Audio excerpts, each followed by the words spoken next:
Carolyn with 5 Acres Quail Farm today. Not really doing a honey related or bee related post today. And you're probably wondering why you're hearing all the noise of chickens. And that's because I'm going to show you a little bit about our chicken coop and how that impacted what we wanted to do and what we did not want to do with the quail cottage and kind of quail coop area that we set up. And I will flip this around and show you and tell you a little bit about how we came to this design. Okay, so this entire structure was already here at the property, and it was for firewood storage, and it had the lattice and everything. And when we built this coop, we enclosed it with all this chicken wire, and we have hardware cloth that goes 9 inches down. And so we do have this random guinea hen. There's a little bit of a story about her. I'll explain in a bit. But this coop, which was built in the garage, my husband built skis for it and dragged it here with the lawnmower to get it to this area before we enclosed the space. And I designed everything out and hand drew the style that I wanted. So we have the 2 nesting box areas here, and then there's 4 boxes in each of these little areas. Just a window for fun, and then we have this area opens up to vent in the warmer weather, but today is a high of 35, so we're really not doing too much. And then we have this whole back opens up as well. So the things that I like about this setup is that I can clean it out really easy. You know, the chickens have the nest boxes, the quail don't need it. And we've got a very loud pepper up here. And the other thing that I like in this space is that we have a storage area, which is very dirty here, but that's where I keep their feed and snacks. And the thing that I like about their run in here is that I can walk in and I can, you know, be around here if they need any assistance and stuff, especially when we are introducing new chickens to the flock. But I like being able to be in this space if we need to, put them away in here or anything. So that was something we wanted to carry over to the quail design. So now that you see all this, oops, sorry, little ginger, we can take a look at, I'll tell you a little bit about Loretta, the skinny hen. So Loretta just showed up here randomly one day 2 years ago and would basically not leave. She would pace in front of the door here, and after about 4 days I let her free range with the flock, and she came in with them that night and has been part of the flock ever since. And she's actually a boy, but we got so used to calling her a she, so she's just enjoying that and is very spoiled here. So with the quail coop, we wanted it to be, fortunately this whole shelter was already within within view from our house, and we want to be able to keep an eye on the chickens when they're coming out to free range, and if we just need to look down and make sure that their coop is safe, that there's not a tree on it or a dog or something bothering them. But with the quail, we don't really need to keep an eye on them too much because we made their run pretty secure, and they're not going to free range. So I'll take you over there so you can see it. Here is the quail run, and cottage is inside, and I'll show you a little bit of the outside, and then I'll kind of go to the beginning of when we got the quail a few months ago, got the eggs, and go through the building process of this. So these latches, I was kind of joking about it being secure, is that these gate latches, there's the string attached to it now, but it wasn't before. And one morning I got stuck out here, like literally stuck inside, and there's no way for me to get out. You can kind of see everything zip tied together. We have these kind of greenhouse roof panels that we cut, and then they're attached by zip ties.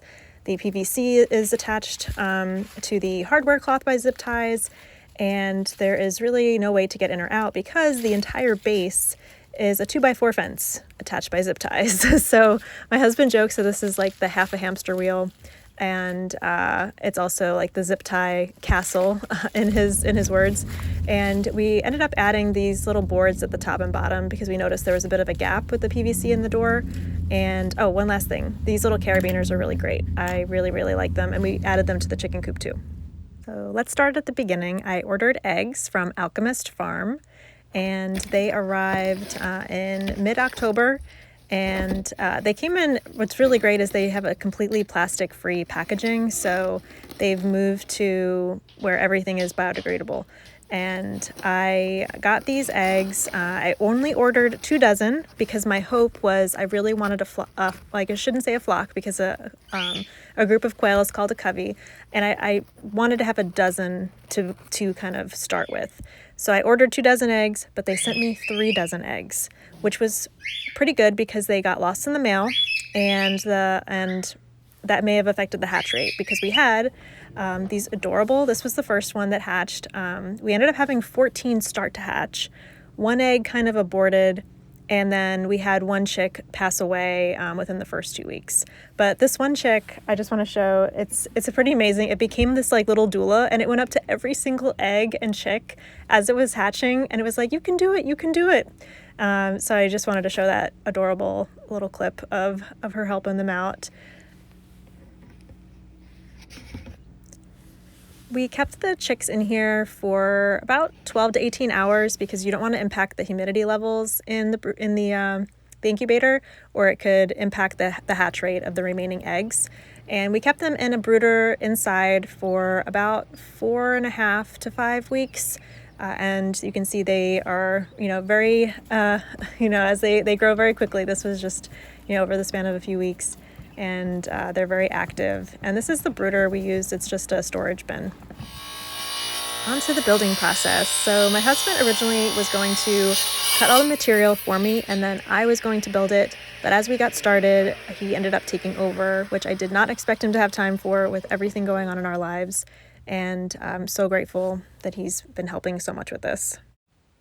And the reason we put 2 doors on here is that I'd like to use one side as like a breeding area. So that way we put this removable divider in, and if I want to use the whole space, I can. If not, I can keep it in. And right now, because it is cold out, I am keeping them on the smaller side on the left, and then the tinier side on the right is where I'm just keeping their feed. And then we use this kind of medieval style door for their entry. And I used 2 coats of primer before I started doing my own fun painting on it. You might recognize the bee barn quilts. This is kind of the in-progress shots from my own bee barn quilt that I put in the apiary. And I had Googled some quotes, and it says, a cottage in the woods, a palace in the woods cannot make you rich. Or no, a palace cannot make you rich, but a cottage in the woods can. Then we started building the run area with a 16-foot cattle panel. Let's take a look at some of the progress that my husband has made on this quail dome. This is going to be their mobile run, or one of their mobile runs. We decided to go with some PVC, mainly because I did not want to use pressure treated wood if I didn't have to in the garden area. And we, or I should say he created the base for this, and he has framed it out where it looks like there are 2 doors. However, only one of these will be a door, and the other is just there for some structural support. And everything's held together with zip ties. We did 1/4-inch hardware cloth around the 16-foot cattle panel. And the next step, I believe he's going to frame out the actual doors, and he's going to put the base on last. So when I say the base, we are going to put a 2x4 fencing, which is right here. There's a roll of it right behind me, and that's going to actually be the floor of this.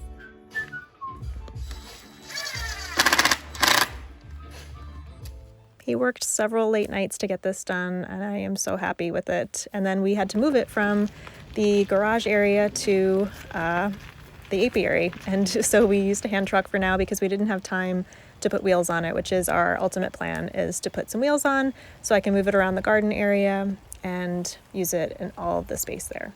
We're also going to build a tiny quail tractor for them that will go inside the garden with just a few birds at a time. And my high tunnel, once it's up, we will have them hang out in there too. But let's take a look inside. So eventually the cottage will have wheels on it too, so that area we can just move independently.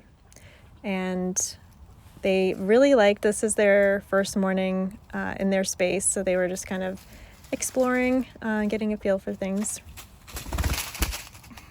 So the roof of the quail cottage is just leftover shingles that we had from when we redid the roof on top of the chicken run. And there's a handle on top of the cottage, which I found at a thrift shop, and the latch that holds the roof down on the cottage is actually a window latch that I found for 50 cents at a thrift store. But I set up their run so that they pretty much just have a lot of leaves right now. I didn't have a chance to source no spray straw. So, the bedding that they have inside of the cottage, I'm just going to throw into a compost pile that I probably will not use for anything in the garden area because I don't know the origin of that straw. So the leaves, though, I'll be able to put in a compost that I will use in the garden space, and that will just, break down over time. But it's a free bedding for now, and it covers up the fence along the bottom so they have a natural surface to run around on. And I did add, it's half wood ash, half sand, with a little bit of diatomaceous earth for that little kind of like jacuzzi tray that was there.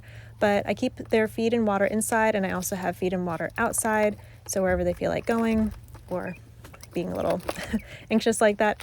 And then I keep their feed stored on the other side for now. The other door opens the same way, and the other side, which I mentioned earlier, wanted to use for breeding purposes. Eventually we can kind of create like a smaller little run for that side, and then I can use that for, selecting pairs for breeding, and they will hang out on their own little love shack. We were really fortunate to get our first egg on December 19th, and our first egg had hatched on November 4th. So it's right in that 6 to 8 week window, very quick. And I didn't get to film an outro, so I'll just leave you with some chickens instead of the quail. And I will share more about the quail next time. Thanks for watching.